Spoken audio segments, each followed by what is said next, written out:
दोस्तों, आज 12 अक्टूबर 2020 है। आपको बताना और आप सभी हमारे अहरा के सदस्य ऑफिसर जानते हैं कि 12 अक्टूबर 1989 को सोसाइटी एक्ट के तहत भारत सरकार से all India human rights association AHRA registered हुआ था और 1987 में ये इस्टेब्लिश्ड हुआ था। और अहरा के ही अथक प्रयास, इसके जद्दोजहद, काफ़ी मीटिंग करने के बाद 12 अक्टूबर 1993 को national human rights commission NHRC का एस्टेब्लिशमेंट हुआ था, जिसके पहले चेयरमैन अहरा के legal adviser justice Raghunath Mishra ji को चेयरमैन बनाया गया था। और हम सब यूथ थे। काफ़ी प्रयास के बाद सरदार पटेल भवन में NHRC का ऑफिस एस्टेब्लिश किया गया था। आपको आज जहां NHRC की एस्टेब्लिशमेंट का 27 वर्ष का एनिवर्सरी लोग मना रहे हैं, सरकार के लोग, जस्टिस लोग, वहां अहरा का भी 33वां और रजिस्टर्ड अगर ईयर देखें तो 31वां एनिवर्सरी आज हम लोग का है। हम आपको ये बताना चाहते हैं कि NHRC, जिसको हजारों हजार करोड़ सरकार से फंड मिला, आज वो क्या कर रही है ये सभी से छुपा हुआ नहीं है। NHRC को का उद्देश्य, जिस उद्देश्य से बनाया, सभी राज्यों में करीब करीब स्टेट ह्यूमन राइट्स कमीशन है, लेकिन जो उनका ऑब्जेक्ट था, जो मानवीय मूल्यों का उत्पीड़न, शोषण और दोहन पे, उन पे नज़र दशा दिशा देने का था, जो जनता को, हर एक पब्लिक को राहत देने का था, वो नहीं हो रहा है, बल्कि वो भी एक सरकार का विभाग बन कर के रह गया है, जहां किताबें खूब लिखी जाती है, किताबें खूब बनाई जाती है, बहुत सारे सेमिनार्स होते हैं, बहुत सारे गोष्ठियां होती है। तो हम ये कह सकते हैं कि मीटिंग, ईटिंग, सीटिंग का ही तरीका NHRC का रह गया है। जहां हमारा आज मीडिया पे विश्वास नहीं रहा, हमारे जनप्रतिनिधि, लोकतंत्र के जो लीडर्स जो हमारे देश को चलाते हैं, उन पे जनता का विश्वास नहीं रहा, उसी तरह से आज हम सभी लोग जुडिशियल पर भी विश्वास करने के लिए तैयार नहीं हैं, क्योंकि ये सारे लोग भी सरकार के तंत्र बन कर के भ्रष्टाचार में लिप्त हैं और जनता के लिए काम नहीं कर रही। All India human rights association AHRA जब से बना, किसी तरह का ग्रांट, किसी तरह का डोनेशन सरकार से या अंतर्राष्ट्रीय स्तर से एक भी पैसा नहीं लिया। अपने सदस्यों के बलबूते, अपने मेंबर्स के बलबूते पूरे भारत के 36 राज्यों में और भारत से बाहर 15 राज्यों में काम कर रहा है। आपको ये जान करके हैरानी होगी कि आज हमारे एक करोड़ से ज़्यादा हमारे सदस्य और वेल विशर्स पूरे विश्व में ग्लोबल तरीके से फैले हुए हैं और इसको जो है ब्लेसिंग दे रहे हैं। हमारे 10,000 से ज़्यादा सेंटर्स और हमारे ऑफिसर्स सभी भारत के 36 राज्यों में और भारत से बाहर हमारे फैले हुए हैं और वो काम कर रहे हैं। हमें और भी मजबूती से ज़्यादा काम करने की ज़रूरत है। हमें किसी तरह का कोई ग्रांट, डोनेशन नहीं चाहिए। जिस तरह से सरकार काम करती है, जिस तरह से जजेज रिटायरमेंट के बाद वो ललायित होते हैं कि NHRC का चेयरमैन बने या उसके मेंबर्स बने, अहरा के अंदर लोग जो सदस्य बनते हैं अपने पैसे लगाते हैं और NHRC के अंदर जो काम करते हैं उनको मोटी सैलरी मिलती है, भत्ता मिलता है, सारी सुख सुविधा मिलता है, बड़े बड़े ऑफिसेज मिलते हैं, और वो अपने दायित्व से, अपनी ड्यूटी से भागते रहते हैं और न कहीं दूसरे जो सिविल सोसाइटी हैं, जो एनजीओ हैं, जो ह्यूमन राइट्स पे काम करती है, उस पर कहीं ना कहीं वो उंगलियां भी उठाते हैं। अहरा जिसने अथक प्रयास से एनएचआरसी को एस्टेब्लिश करवाया, एक छोटे से रूम में, मैं आपको बता देना चाहता हूं, आप लोग नहीं जानते होंगे, और बहुत सारे स्टेट के ह्यूमन राइट्स कमीशन के जो चेयरमैन हैं, जो उनके मेंबर्स हैं, उन्हें भी नहीं मालूम होगा, और आज जो एनएचआरसी के जो बहुत सारे ऑफिसर्स हैं, बहुत सारे सेक्रेटरीज हैं, उन्हें भी ये नहीं मालूम होगा। मैं आपको बताना चाहूँगा कि एक यूएनआईसी लोधी रोड के अंदर एक छोटे से रूम में 1992 और 1993 के पहले दूसरे महीने में मीटिंग्स हुई, और ये तय किया गया कि इंडिया के अंदर एक ह्यूमन राइट्स कमीशन होनी चाहिए, और उसी के फलस्वरूप सरकार द्वारा गठित किया गया एनएचआरसी आज हमें और हमारे बहुत सारे ह्यूमन राइट्स एक्टिविस्ट को आंखें दिखाते हैं। शर्म करनी चाहिए। और ऐसे लोग जो ह्यूमन राइट्स के पट्टू बने हुए हैं, ह्यूमन राइट्स एनएचआरसी के पट्टू बने हैं, उन्हें भी ये सबक मिलनी चाहिए। बहुत सारे लोग फेक गूगल से एनएचआरसी के सर्टिफिकेट प्रिंट कर करके सोशल मीडिया पे वो दिखाते हैं कि मैं भी एनएचआरसी का मेंबर हूं, लेकिन मैं आपको बताना चाहूँगा कि एनएचआरसी का कोई पब्लिक मेंबर नहीं होता। वहाँ पे जो जजेज हैं, जो रिटायर करते हैं, उनके 5 कमेटी होती है, 5 मेंबर्स होते हैं, एक चेयरमैन होते हैं और मेंबर्स होते हैं, और कुछ स्टाफ जो पेड अप होते हैं, सैलरी पे काम करते हैं, secretary, joint secretary, under secretary, law division होते हैं। अहरा ने शुरू किया ह्यूमन राइट्स लाइब्रेरी, एनएचआरसी ने भी शुरू किया, और शुरू में हमने बहुत सारे मैगजीन्स एनएचआरसी को दिया। बाद में उनके पास बहुत सारी किताबें आई, चूँकि उनके पास संसाधन था, सरकार के पैसे थे, लेकिन हम लोगों ने अपने बलबूते पे आगे बढ़ा। अहरा का एक अमान है, एक आन है, एक शान है। इस बात को आप लोग समझे, और हमारे अहरा से जुड़े हुए तमाम सदस्य ऑफिसरों को अपने आन और बान शान के साथ अपने सर उठा करके अच्छे तरीके से काम करें, बिना किसी रुकावट का। जहाँ कहीं भी कोई आग दिखाए तो आप उनके औकात दिखाएं, आप उनके इतिहास को उठा के दिखाएं और बताएं कि वो कहाँ और कैसे पैदा हुए। अहरा कभी गलत रास्ते पे नहीं गया। अहरा हमेशा संविधान के मद्देनज़र, हमने कॉन्स्टिट्यूशन को मानते हुए, यूनिवर्सल डिक्लेरेशन को मानते हुए, भारत के कानून को मानते हुए उस पे हम लोगों ने काम किया, सुख शांति के साथ काम किया। कई बार बदनाम करने की, ह्यूमन राइट्स के एक्टिविस्टों को बदनाम करने की सरकार द्वारा और कुछ तथाकथित गुंडे, बदमाशों, मवालियों द्वारा परेशान किया गया और तंग करने की कोशिश किया, लेकिन वो नाकामयाब रहे, क्योंकि हम लोग अच्छे और सच्चे तरीके से काम कर रहे हैं पूरे भारत के अंदर, और आगे भी काम करते रहेंगे। आज राजनीतिक खून से लथपथ हो गया है। हर तरफ क्राइम, हर तरफ बलात्कार, हर तरफ भ्रष्टाचार, ये हमारा आज राजनीति का रूपरेखा हो गया है। जो मीडिया जिसको दशा दिशा दिखाना चाहिए था, आईना दिखाना चाहिए था, सच्चे खबरें दिखानी चाहिए थी, आज वो कॉरपोरेट हाउस के हाथों में बिक गया है। आज वो सरकार के पट्टू बन गया है।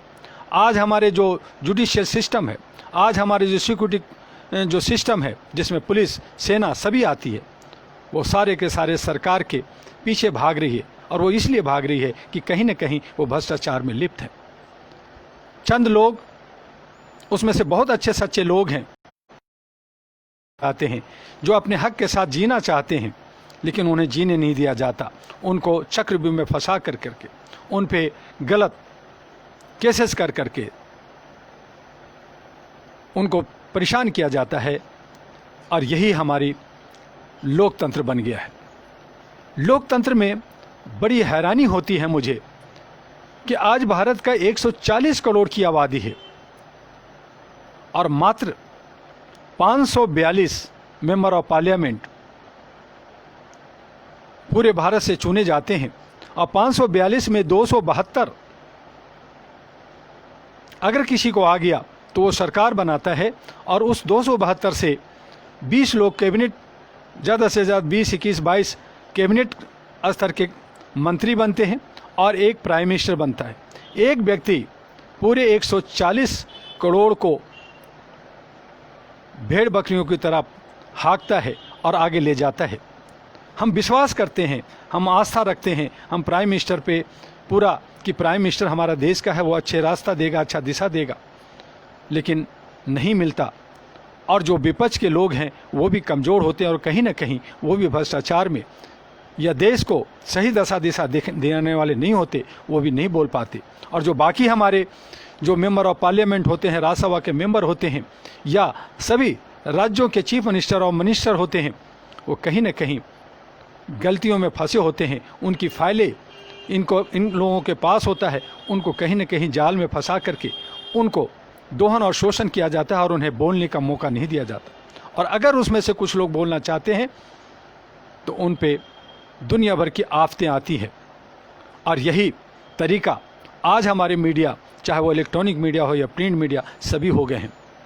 चंद हमारे प्रिंट मीडिया में कुछ जान है, कुछ हमारे इलेक्ट्रॉनिक मीडिया में भी जो अच्छे सच्चे रिपोर्टर्स हैं, जो जर्नलिस्ट हैं, वो वहाँ उनका दम घुटता है, लेकिन उन्हें परिवार चलाना होता है, उन्हें 2 रोटी खानी होती है, इसलिए वो दबे जुबानों से उन पे काम कर रहे हैं और करते रहते हैं। जिन पे हमें विश्वास होता है वो हमें धोखा देता है। यही हमारा लोकतंत्र रह गया। आज हमारे भारत के अंदर 5000 से ज़्यादा पार्टियां हैं, सभी सरकार बनाना चाहती है, सभी सत्ता पाना चाहती है, लेकिन राष्ट्रहित में कोई नहीं सोचता। राष्ट्रहित में एक एक व्यक्ति भी, अगर उसमें से 542 इकट्ठे हो जाएं पढ़े लिखे समझदार जो राष्ट्रहित के लिए बात करते हैं, तो मैं समझता हूं कि उसमें से 272 जरूर जीत के आए। और ये जो बड़े बड़े कॉरपोरेट पार्टियां बन गई हैं, जो हमारे जनता को पैसे से खरीदती है, शराब से खरीदती है, जात और पात पे खरीदती है, और अब तो खून की होली खेल रही है। कहीं रेप कराया जा रहा है, कभी कहीं साधुओं पे अटैक किया जा रहा है, कभी मुस्लिम, कभी हिंदू, कभी सिख, कभी ईसाई, कभी बॉर्डर, तो कभी देश और विदेश की इशूओं लेकर करके। इनका कोई ऐसा मतलब नहीं होता, सिर्फ सत्ता बचाने के लिए ये सारे खेल खेलते हैं। हमारे बहुत सारे समाज सेवी संगठन, बहुत सारे नौजवान अलग अलग सोशल मीडिया पे चीखते चिल्लाते रहते हैं। उनसे चीखने चिल्लाने से कुछ नहीं होगा। मैं भी सोशल मीडिया पे आपसे रूबरू हूँ, मुझे भी बोलने से कुछ नहीं होगा। जिस दिन जनता जो गुलाम है, सदियों से गुलाम है, और मज़े की बात है कि देश गुलाम है, देश 99 साल के लीज पे है। हमारे गुलाम, हमारे सेवक के सेवक, हमारे ही गुलाम, हमारी जनता के गुलाम, वो मज़े कर रहे हैं और वो कह रहे हैं कि चलो यार, जितना मज़ा मिलता है, जितना टाइम है, उतना जी लो। 5 साल ही सही, अगला 5 साल मिलेगा तो और सही, नहीं मिला तो कोई बात नहीं, इतना तो इकट्ठा कर लो कि ज़िंदगी सुधर जाए, अपना आगे पीछे हम लोग बना लें। और इसी तरह से इंडस्ट्री चल रहा है। ये लोकतंत्र है? मुझे तो हंसी आती है ऐसे लोकतंत्र में, लोकतंत्र पे। इसकी पूर्ण व्यवस्था को बदलने की ज़रूरत है। बहुत सारे हमारे अम्बेडकरवादी, बहुत सारे बहुजन पार्टी, बहुजन क्रांति, बहुजन सभा, पता नहीं क्या क्या अलग अलग चीख रहे हैं, चिल्ला रहे हैं, लेकिन किसी में दम नहीं है कि वो एकजुटता दिखा सके। कोई एक इकट्ठा होने के लिए तैयार नहीं है। सभी अहम और ईगो में चूर हैं। अगर एक जगह जो दलित, शोषित, उत्पीड़ित, पिछड़े, जो क्षुद्र कहलाते हैं, जो कहते हैं कि हम पे सदियों से आज हमारे पे शासन किया गया, आज भी आप गुलाम हैं, आज भी आप देश आज़ाद नहीं है। आप खुशियाँ मनाते हैं, 15 अगस्त को झंडे फहराते हैं, जबकि झंडा भी फहराने का आपका हक नहीं है। सिर्फ सरकारी तंत्र के लोग ही झंडा फहरा सकते हैं। पब्लिक को फहराने की आज़ादी नहीं है। अगर सरकार उस पर भी रोक लगाना चाहे तो कभी भी रोक लगा सकती है, और 270 एक्ट के अंदर आपको 2 साल की सज़ा हो सकती है। तो ये हमारा भारत है। तो हमें अपने आप को, सभी जनता को जागना होगा जो सोए हुए हैं, जो मदमस्त हैं, या हम ये कहें कि भेड़ की तरह एक भेड़ आगे और सारे लाखों हजारों भेड़ पीछे पीछे चले जा रहे हैं अंधभक्ति की तरह। अरे जागो मेरे दोस्त, अरे जीना है तो सुभाष चंद्र बोस की तरह जियो, जीना है तो भगत सिंह की तरह जियो, जीना है तो चंद्रशेखर की तरह जियो, जीना है तो राजगुरु की तरह जियो। क्या हिजड़ों की तरह जिंदगी जीते हो? क्या जो है गुलाम तो हो ही, और पिछले लोगों की तरह अपने पिछवाड़े पे डंडे खा रहे हो, डर रहे हो, और जब तक डरते रहोगे आपको डराता रहेगा और लोग डराते रहेंगे। पहले कई सालों से क्या हजारों सालों से आप गुलाम हैं, हम सब गुलाम हैं, और हमें डरा डरा के रखा जा रहा है। किसी तरह से सर्वाइव करके आप रोजी रोटी तो कमा रहे हैं, खा रहे हैं, लेकिन खुली सांस आप नहीं ले रहे हैं। आपको हमेशा डार्क में, अंधेरे में रखा जाता है, और चंद लोग जिसे आप कहते हैं कि वो बहुत फॉरवर्ड है, बहुत चतुर चालाक हैं, वो चंद लोग हैं। मैं बार बार कह रहा हूँ कि वो ज़्यादा नहीं है। 140 करोड़ में जो चंद लोग जो चतुर और चालाक हैं वो ज़्यादा से ज़्यादा 1 करोड़ होंगे, और उसी में से 542 मेंबर ऑफ पार्लियामेंट होते हैं, राज्यसभा होते हैं, स्टेट के चीफ मिनिस्टर और मिनिस्टर लोग होते हैं, और हमारे कुछ जो है जुडिशियल होते हैं और सिक्योरिटी होते हैं, बस 1 करोड़ के अंदर। और वो सारे मिलकर के आपको 139 करोड़ को बेवकूफ़ बनाते हैं, और वो गुलाम आपको और गुलाम बनाते, आपको और नीचे ला जाते। बड़े बड़े ज्ञानी लोग हैं, मैं नहीं जानता कि कितना आपकी सोच है, लेकिन मैं जानता हूं कि भारत के अंदर ज्ञान की कमी नहीं है। इंटेलेक्चुअल बहुत हैं, लेकिन इंटेलेक्चुअल लोग जब उन्हें वोट देना होता है तो वोट नहीं देते। टेलीविज़न पे, पेपरों में और जगह बड़े बड़े बातें करते हैं, लेकिन वोट नहीं देते। और जानते हैं क्यों नहीं देते? क्योंकि आज जो इलेक्ट्रॉनिक सिस्टम पे वोट पड़ता है, मशीन पड़ता है, वो मशीन सिर्फ दिखाने के लिए होता है। वो जर्मन से बन करके आता है, और उसका कंट्रोल कुछ चंद कंप्यूटर के इंजीनियर्स के हाथों में होता है। उसमें भी बहुत घपले हो रहे। बहुत सारे हमारे पास वीडियो आए, बहुत सारे हमारे पास ऐसी बातें आई जो 14 में, 15 में, कई इलेक्शंस में मशीनों में गड़बड़ी कर करके जीता गया। तो जनता का रोल कहाँ है? इसलिए जनता भी अगर 500 या 8 रुपये की सरकारी पोस्ट लेके मस्त रही है तो वो भी गलत नहीं कर रहे। मैं उन्हें भी धन्यवाद देता हूं कि चलो तुमने 500 रुपया लिया, चूंकि तुम्हारी वोट की कोई कीमत ही नहीं है। तुम्हारा वोट पड़ रहा है या नहीं पड़ रहा है, तुम खुश हो, तुम अपनी उंगलियों में एक निशान लेकर के मैंने वोट दिया, मैं लोकतंत्र का हिस्सा हूं। लेकिन सच ये है कि आपके वोट का कोई अहमियत नहीं। मशीन का गेम है, कौन जीतेगा कौन हारेगा ये तय हो जाता है। करोड़ों का उसमें सारे व्यापार चल रहे। इलेक्शन कमीशन बना, इलेक्शन कमीशन भी सरकार के पिछलग्गू बना हुआ है, अरबों करोड़ों रुपया खर्च होता है। मैंने बहुत सारे इलेक्शन देखे, मैंने भी इलेक्शन फाइट कर करके मैं जानने के लिए, तंत्र को समझने के लिए मैं खड़ा हुआ, और मैंने देखा कि जो बड़ी बड़ी पार्टियां हैं उनके कोई हिसाब नहीं है, करोड़ों खर्च करते हैं, उनका कोई हिसाब लेने वाला नहीं है।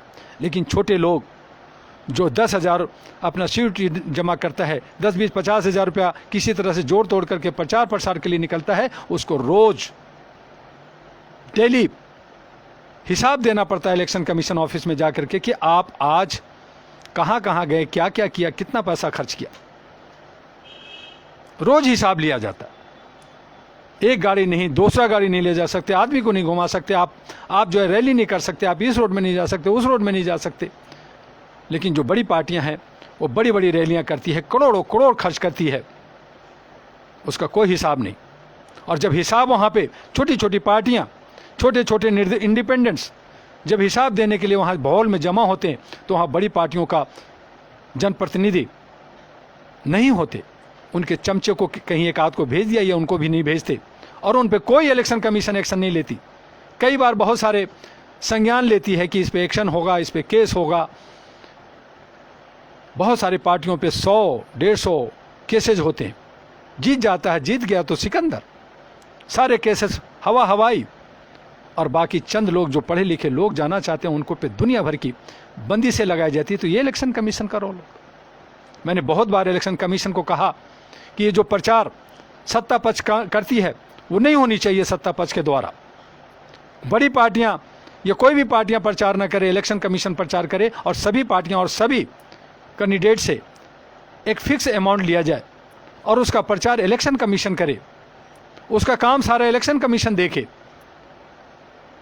मैं देखता हूं, फिर मैं देखूंगा कि कौन जीतता है और कौन हारता है।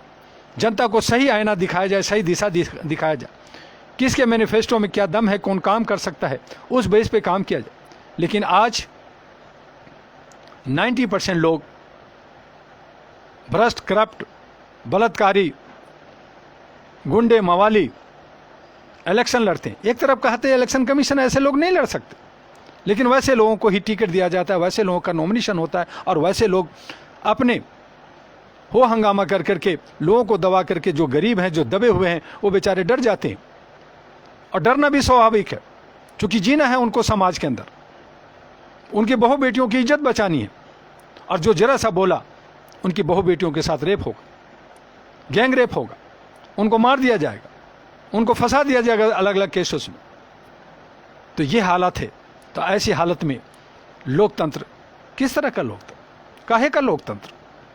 लोग चीखते रहते हैं लोकतंत्र बचाना है, आज़ादी हमें चाहिए। बहुत सारे यूथ यूनिवर्सिटी के अंदर, बहुत सारे यूनिवर्सिटी के अंदर शोर मचाते रहते हैं हमें आज़ादी चाहिए, हमें पूर्ण आज़ादी चाहिए।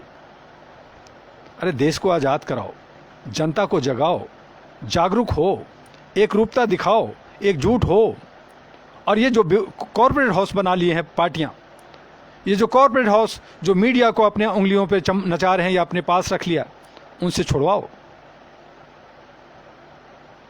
और जो सरकारी तंत्र में बड़े मज़े करते हैं, ड्यूटी नहीं करते, आज उनको भी मज़ा आ रहा है। और मैं खुश हूँ, नरेंद्र मोदी जी को धन्यवाद देता हूँ, साधुवाद देता हूँ कि बहुत सारे विभागों को निजीकरण किया जा रहा है। सरकारी तंत्र काम नहीं करते, मीटिंग सीटिंग हीटिंग में रहते हैं। और जब ये निजीकरण हो रहा है तो मैं समझता हूं कि इस पे कुछ तो काम होगा,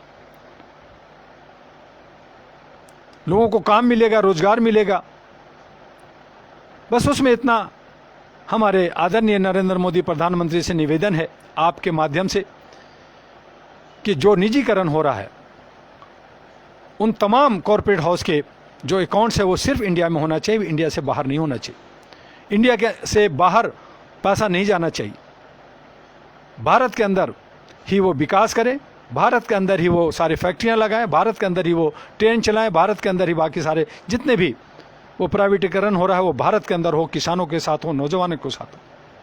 और एक बात और मैं कहना चाहता हूं मेरे दोस्तों, आज कि आप अगर सही हीरो कहना चाहते हो कि हीरो है कोई, तो हमारे अन्नदाता किसान है, उसे हीरो कहिए। हमारे नौजवान हैं जो हमारे सीमाओं पर हमारे देश की रक्षा के लिए लगे हुए हैं, वो सही माने में हीरो हैं। और जो हॉलीवुड बॉलीवुड के जिसे हीरो कहते हैं, जिसे आप सेलिब्रिटी कहते हैं, जिसके पीछे आप पागल होते हैं, भीड़ लगाते हैं, वो सब पैसे पे डांस करने वाले, नाचने और गाने वाले लोग हैं, उनको पैसा मिलता है। और आज आपके इस फेसबुक लाइव से ही मैं कहना चाहूँगा कि भारत के अंदर जो आज बलात्कार हो रहे, आज जो हमारे छोटे छोटे 16 साल 15 साल 19 साल के बच्चे गैंग रेप कर रहे हैं और लोगों को मॉब लिंचिंग और मार रहे हैं, एक दूसरे को पकड़ कर करके जात पात पे लड़ाइयाँ कर रहे हैं, इसके पीछे हमारे इलेक्ट्रॉनिक मीडिया है। और मैं खुल करके कहना चाहता हूं कि इसमें एकता कपूर का सबसे बड़ा हाथ है। अगर आप सीरियल्स देखें तो आप देखेंगे कि एक सीरियल के अंदर जो सीरियल है वो लगातार चलता रहता है, 200 250 500 एपिसोड चलता रहता है। एक लड़का, एक उसमें कैरेक्टर कई रेप करता है, कई मर्डर कर देता है और उसे कुछ नहीं होता। कई गर्लफ्रेंड लेके घूमता है, उसे कुछ नहीं होता। ये एकता कपूर दिखाते रहती है। उसका असर हमारे जो हमारे मंद बुद्धि के लोग हैं, जो कम बुद्धि रखते हैं, कम ज्ञान रखते हैं, आज मोबाइल पे, आज हमारे टेलीविज़न पे हमारे नौजवान देखते हैं, लड़कियां देखती हैं, वो भी कहती हैं कि मैं ऐसा ही लाइफ गुजारूं, मेरे को कौन बिगाड़ लेगा जब उसे नहीं बिगाड़ लिया। नतीजा रेप और हत्याएं बढ़ती है। ऐसे तमाम सीरियल को और एकता कपूर को मैं चाहूँगा कि उसे इंडिया गेट पे ला करके उसकी सज़ा दी जाए और ऐसे तमाम सीरियल्स को बंद कर दिया जाए, बैन लगा दिया जाए। जो भी प्रोड्यूसर हैं, डायरेक्टर हैं, जो पैसे के लोभ में टीआरपी बढ़ाने के लिए जो गलत दशा दिशा दिखा रहे हैं, जो समाज के अंदर जो ये परोस रहे हैं, उन पर रोक होनी चाहिए। जनता को कहा जाता है कि आप सिगरेट नहीं पीजिए, अगर आप सिगरेट पिएंगे तो आपको फाइन होगा। जनता से कहा जाता है कि आप गुटखा मत खाइए, अगर गुटखा खाते हुए पकड़े गए तो आप पे फाइन होगा। जनता से कहा जाता है कि आप पॉलीथीन का इस्तेमाल नहीं कीजिए, अगर आप इस्तेमाल करेंगे तो आप पे फाइन होगा। कमाल है, आप इस्तेमाल नहीं कीजिए लेकिन सरकार उसका प्रोडक्शन करेगी। अगर आपकी नीयत साफ है तो पॉलीथीन की सारी तमाम फैक्ट्रियां बंद कर दीजिए, आप सिगरेट की सब फैक्ट्रियां बंद कर दीजिए, आप शराब की सारी फैक्ट्रियां बंद करवा दीजिए, आप सारे गुटखा की फैक्ट्रियां बंद करवा दीजिए। नहीं, वो प्रोडक्शन होगा। महाराष्ट्र में नहीं बिकेगा, दिल्ली में बिकेगा, दिल्ली में नहीं बिकेगा, चेन्नई में बिकेगा। ऐसे ही अगर ये व्यवस्था रही, ऐसे ही ये नीतियां रही, तो लोग शराब भी पिएंगे, सिगरेट भी पिएंगे, पॉलीथीन का इस्तेमाल भी होगा। और अब तो एनर्जी ड्रिंक के नाम पर बुलडॉग 4,500 करोड़ का बिजनेस करता है इंडिया के अंदर। ऑस्ट्रेलिया की कंपनी है, न्यूयॉर्क की कंपनी है, उस पर बहुत सारे कंट्री, हमारे तमिलनाडु हाई कोर्ट ने उस पर बैन लगा दिया। उस पर कैफीन काफ़ी मात्रा है जिसको यूथ लोग पीते हैं और नींद नहीं आती, और वो समझते हैं कि मुझे एक एनर्जी मिल गया है, मैं ज़्यादा देर तक पढ़ूंगा। लेकिन सच्चाई ये है कि उससे नपुंसक बन रहा है हमारे नौजवान। उस पर सरकार रोक नहीं लगाती, चूंकि सरकार को बहुत बड़ा टैक्स मिलता है। ये महामारी आया कोरोना कोविड-19, इसमें लाखों लोग मर रहे हैं, बीमार हो रहे हैं, लेकिन इस पे व्यापार चल रहा है। सरकार शराब खूब धंधाधून बेच कर करके खूब टैक्स ले रही है, उसे बंद नहीं करेंगे क्योंकि उस पर टैक्स मिल रहा है। हमारी बहु बेटियों के साथ रेप हो रहा है, हमारे हत्याएं हो रही हैं साधु सन्यासियों, मुल्लाओं और जो हमारे जो ज्ञानी लोग हैं, जो हमें एक शिक्षा देते हैं, एक हमारे समाज के अंदर मानवता को पैदा करते हैं, और उनको भी आपने जो है राजनीतिक में धकेल रखा है। कहीं जमीन के नाम पे, कहीं जात के नाम पे, कहीं ऊंच के नाम पे, कहीं नीच के नाम पे। ये कैसा खेल है? इन तमाम चीज़ों पे रोक होनी चाहिए। और इसी के लिए मैंने कहा कि all India human rights association और अहरा नेशनल पार्टी जो बनी, वो पूर्ण आज़ादी की मांग करती है, पूर्ण व्यवस्था को बदलने की मांग करती है, और इसके लिए हम लोग एकजुट होने की ज़रूरत है। ये जो 5,000 पार्टियां हैं, उनमें से कुछ चंद पार्टियां जो अच्छे हैं, सच्चे हैं, वो आएँ, एक जगह बैठें और एक एक व्यक्ति इकट्ठा हो जाए। उसमें से 542 को इकट्ठा करना बड़ी बात नहीं है, और हम लोग ये तमाम जो हमारे ऊपर बैठे हैं कुंडली मार करके, बड़ी बड़ी पार्टियां जो कॉर्पोरेट हाउस बन गई, उनको उखाड़ के बाहर फेंके। बल्कि हम ये कहेंगे कि वो पार्टीलेस भारत को बनाए।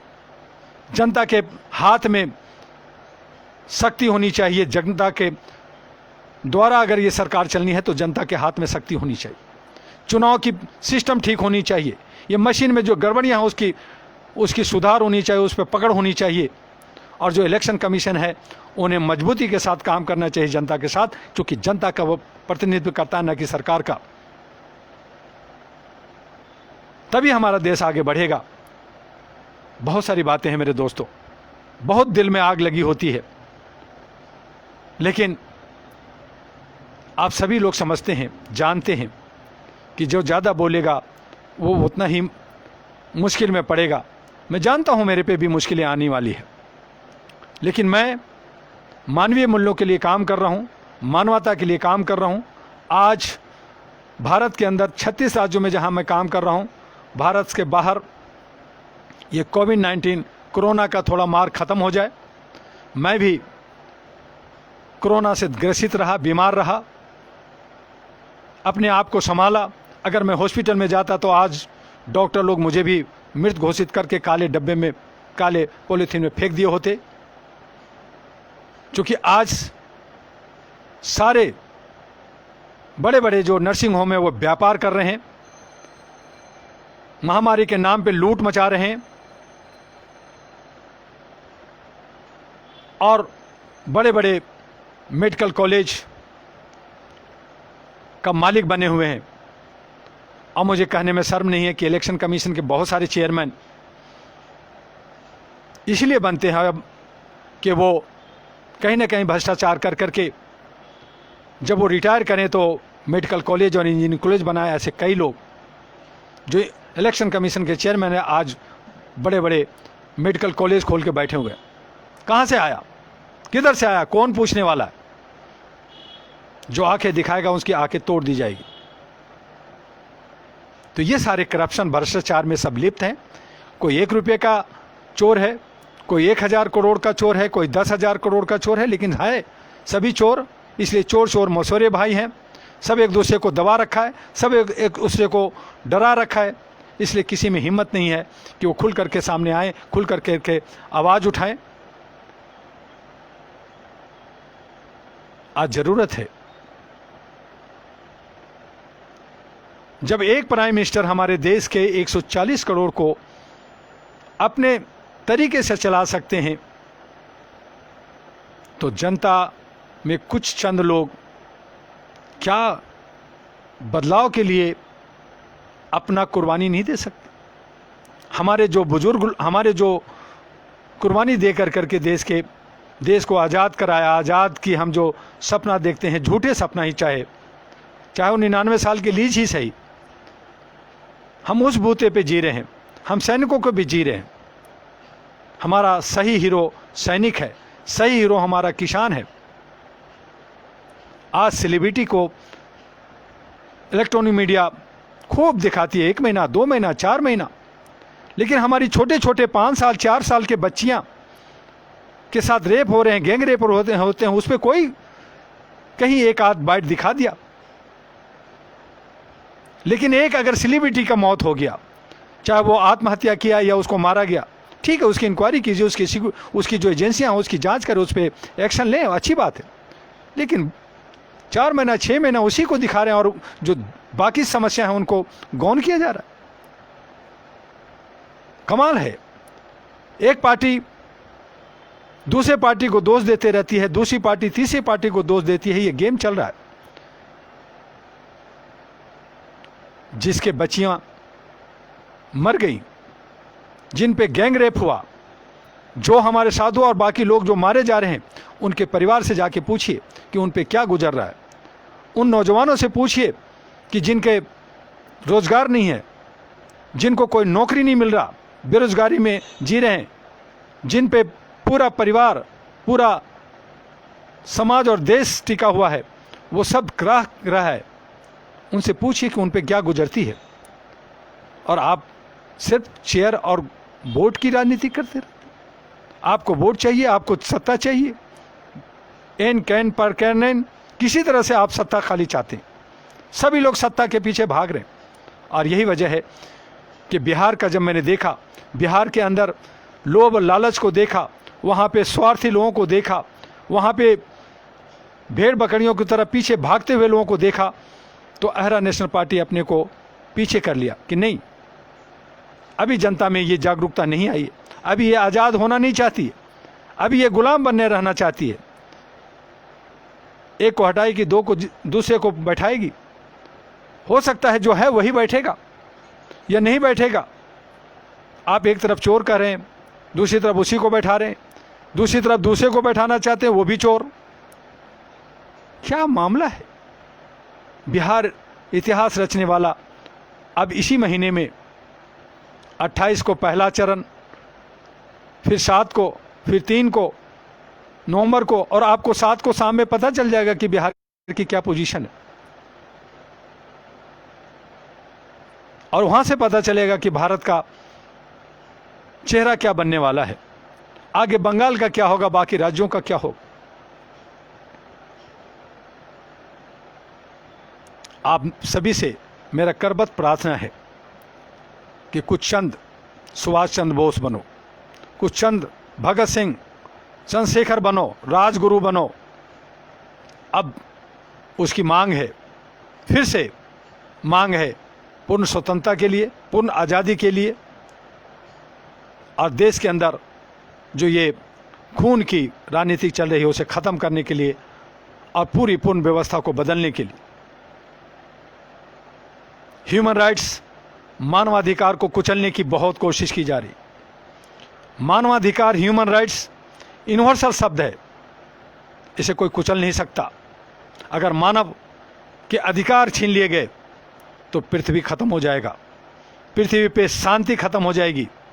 और इसीलिए AHRA global summit save life of earth, पृथ्वी के ऊपर जितने भी जीव हैं उसे बचाओ, कैसे भी बचाओ, उस पर सोचो। जिस तरह से United nation second world war के बाद बनाई गई, एस्टैब्लिश किया गया, इसी उद्देश्य से बनाया गया कि पृथ्वी पे जीव को बचाया जा सके, मानव को बचाया जा सके, उसके अधिकार का हनन न हो। आज एटम बम, परमाणु बम, हेलोजन बम, हीलियम बम, और अब तो बहुत सारे वायरस छोड़े जा रहे हैं, बहुत सारे पोल्यूशन फैलाए जा रहे हैं। हमारे पशु पक्षी भी, हमारे समुद्र के नदियों में मछलियां और उनमें जो जीव हैं वो भी सुरक्षित नहीं है, वो भी विषैले हो गए हैं। दिल्ली के अंदर लोग पानी पीते हैं, फिल्टर करके पीते हैं, लेकिन मैं बताऊं कि जमुना एक नाला सा हो गया। उसकी पानी जो आज हमारे जो यूरिन, हमारे जो लैट्रिन ये फैले हुए हैं, उनको कितना साफ कर लो। इनडायरेक्टली मैं ये कहना चाहूँ कि आप यूरिन पी रहे हैं, बड़े शान से कहते हैं कि मैं बिस्लरी वाटर पी रहा हूँ। गंदगी इतनी हो गई है कि आप कितना साफ कर लोगे। कुछ न कुछ उसमें विषाणु कीटाणु बच ही जाते हैं, और वही आपके स्वास्थ्य को बिगाड़ रहा है। और अब ये जो वायरस छोड़े जा रहे हैं, ये जो हमारे प्राकृतिक, या तो वायरस छोड़े जा रहे हैं या हम आपदा ही कहें,